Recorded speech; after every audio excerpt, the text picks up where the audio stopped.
Hello friends, तो कैसे हैं आप। और आज स्टार्ट करते हैं लॉ नंबर 41, जो है avoid stepping into a great man shoes.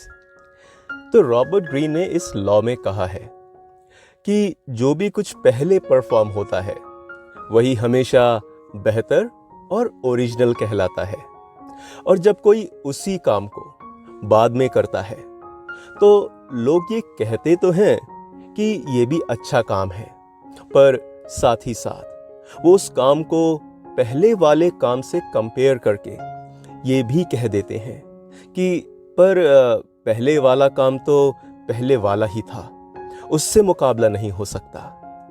तो अगर तुम किसी बड़े आदमी के अंडर में डायरेक्टली काम करते हो, या तुम्हारे पेरेंट्स अगर बहुत फेमस लोग हैं, तो तुम्हें अपना नाम बनाने के लिए अपने पेरेंट्स से भी कहीं ज्यादा बड़ी अचीवमेंट्स हासिल करनी पड़ेंगी, क्योंकि ऐसा नहीं कर पाने पर तुम उनकी परछाई बनकर ही खो जाओगे। इसलिए अपना नाम खुद बनाने की कोशिश करो, अपना काम करने का खुद अपना तरीका बनाओ, जिससे कि तुम उनकी शैडो से बाहर आकर खुद शाइन कर सकोगे। तो अब इसी बात को समझते हैं इस कहानी के थ्रू।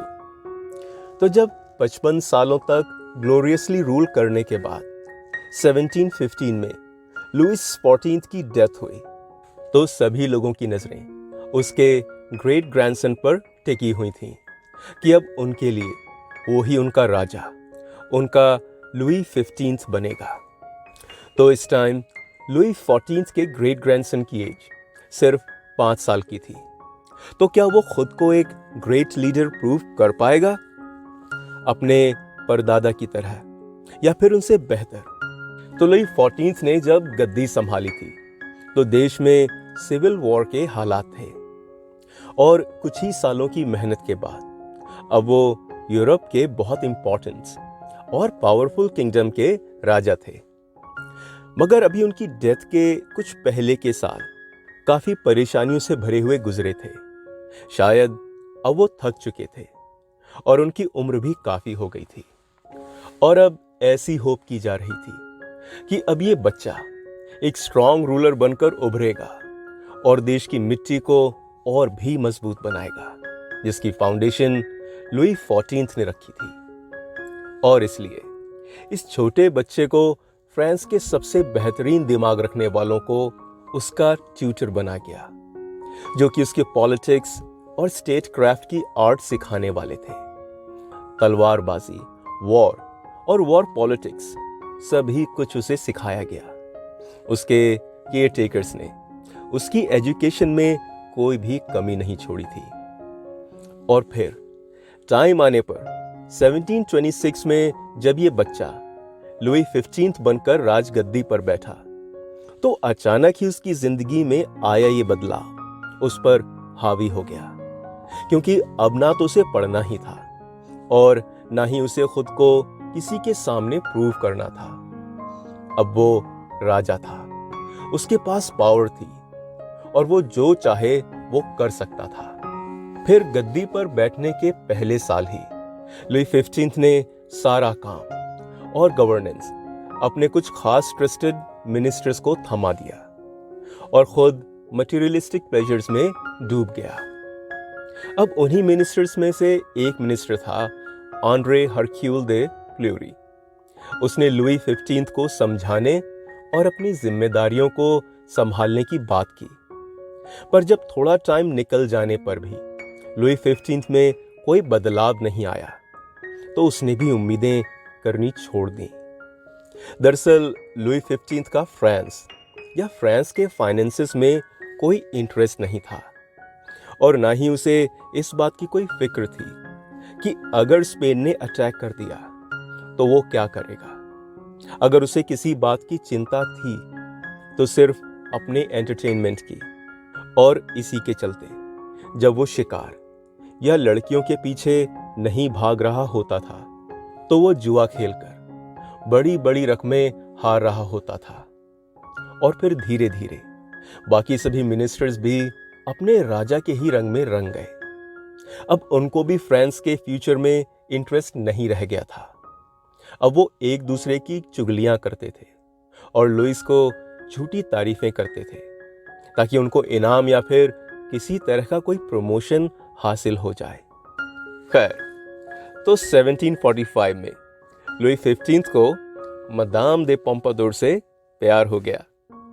मदाम दे पोम्पाडोर एक मिडिल क्लास फैमिली में पैदा हुई थी, पर अपने चार्म, इंटेलिजेंस और अच्छी जगह शादी होने की वजह से वो अमीर लोगों में शुमार थी। और अब मदाम दे पोम्पाडोर अपने एम्बिशंस के चलते ऑफिशियल रॉयल मिस्ट्रेस बन गई थी। वो फ्रांस के टेस्ट और फैशन की आर्बिटर बन गई, मतलब जज टाइप बन गई। खैर, मदाम दे पोम्पाडोर के पॉलिटिकल इंटरेस्ट भी थे और वो फ्रांस की अनऑफिशियल प्राइम मिनिस्टर बनकर उभरी। और अब वो लुई 15 नहीं था जो कि फ्रांस के पावरफुल मिनिस्टर्स की हायरिंग या फायरिंग कर रहा था, ये पोम्पाडोर थी। खैर, अब जैसे जैसे लुई की उम्र बढ़ी, उसको अपने एंटरटेनमेंट के लिए और भी डाइवर्सिटी की जरूरत महसूस हुई और इसके लिए वर्सेल्स में उसने एक ब्रॉथल बनवाया और उसका नाम था पार्क ओ सर्व्स, जिसमें कि फ्रांस की बेहद खूबसूरत लड़कियों को रखा गया था। लुई के महल से वहां तक आने के लिए अंडरग्राउंड पैसेजेस बनाए गए थे ताकि लुई जब भी चाहे आराम से वहां आ जा सके। और अब एक दिन मदाम दे पोम्पाडोर की डेथ हो गई और जल्दी ही 1764 में पोम्पाडोर की जगह ले ली मैडम दू बरी ने। मैडम बेरी ने बहुत ही जल्दी कोर्ट्स और उनके मिनिस्टर्स को डोमिनेट कर दिया और देश के मामले में पूरा दखल देने लगी।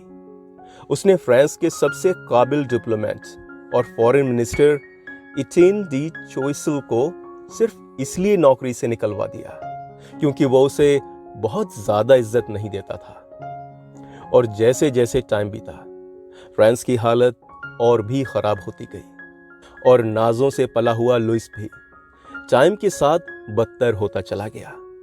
यहां तक कि लुई के लिए फ्रांस में लोगों के बीच एक मोचो भी स्टार्ट हो गया था, एप्रेस मोइले डिलीज, मतलब आफ्टर मी द फ्लड, या कहो कि let France rot when I am gone.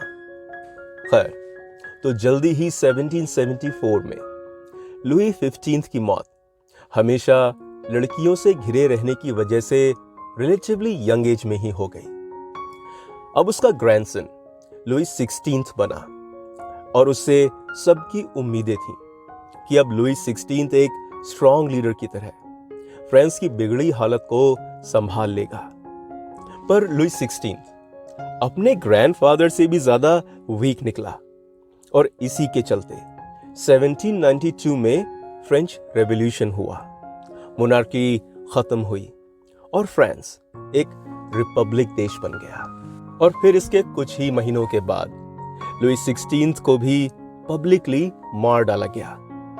तो सीखने की बात यह है इस लॉ में कि जब भी तुम किसी स्ट्रॉन्ग आदमी की पोजीशन ले रहे होते हो तो यह काम बहुत ही ज्यादा मेहनत से भरा हुआ होता है, क्योंकि तुम्हें उस आदमी को टेक ओवर करने के लिए डबल मेहनत करनी पड़ती है, क्योंकि लोग अब हर छोटी बात को जज करते हैं और उनके दिमाग में भी एक स्टैंडर्ड सेट हो चुका होता है और तुम्हारी एक छोटी सी भी गलती उन्हें बहुत बड़ी लगती है क्योंकि उनकी एक्सपेक्टेशंस बहुत हाई होती हैं। खैर, तो एक इजी एग्जाम्पल आपको चाइनीज एक्टर जैकी चैन और उनके बेटे जेसी चैन का ही मिल जाएगा कि जहां जैकी चैन ने एक गरीब फैमिली में जन्म लिया और ब्रूस ली के एक्शन का जमाना होते हुए भी अपने अलग कॉमिक एक्शन को एक नई पहचान दिलाई और इंटरनेशनली फेमस हुए। और इसलिए जेसी चेन से भी बहुत ज्यादा उम्मीदें थी और सब कुछ होते हुए भी जेसी अपने नाम को पहचान दिलाने में नाकामयाब साबित हुए। तो इसी के साथ लॉ नंबर 41 यहीं खत्म होता है। और अगर आपको इसी तरह का पर्सनालिटी डेवलपमेंट कंटेंट पसंद आता है तो सब्सक्राइब जरूर कीजिए और अपने दोस्तों के साथ इस वीडियो को शेयर करके आप मेरी मदद भी ज़रूर कीजिए।